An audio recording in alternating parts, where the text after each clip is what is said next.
Ito po ang ating napaka-cute na Katoji playpen and crib. So 2-in-1 na po ito. Ayan. This already washed and ready to use. Wala po itong faded, wala siyang discoloration. So cute size po ito. Bagay na bagay sa mga studio type o sa condo type na bahay. Okay? So ito po yung details po niya at setup po niya 1 by 1. So ito po yung setup niya kapag naka-crib. So sukatin natin siya by centimeter.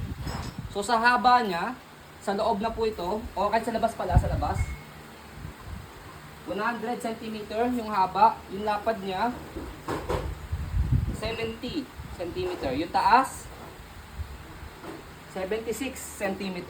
Okay? So pakita natin yung details siya 1 by 1. So ito yung setup niya. Kung di po kayo satisfied sa wash po namin, biwash nyo na lang po ulit siya. Okay, so ito po yung pinaka-higaan niya. So madali lang naman po ito i-assemble. Playpen. So kapag gagawin siyang playpen, tatanggalin nyo lang po siya dito sa pinaka-zipper niya.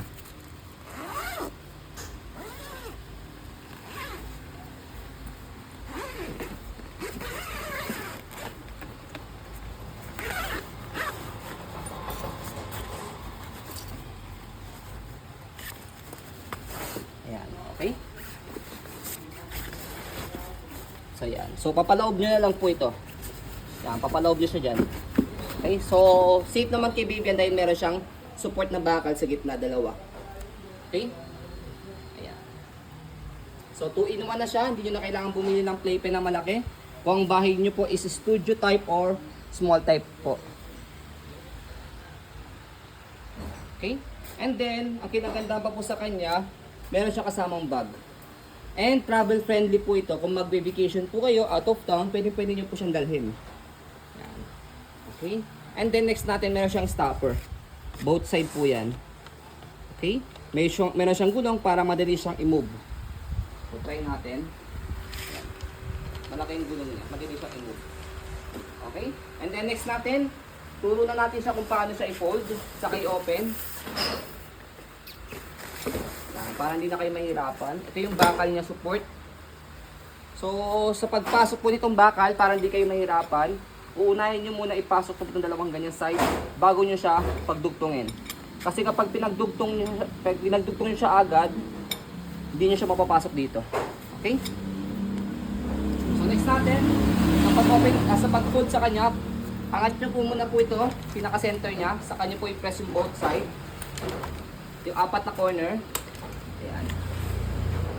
Okay. So make it sure na naka-fold yung apat na corner Ayan. Hindi pwede naka-straight yung isa. Ayan. Okay.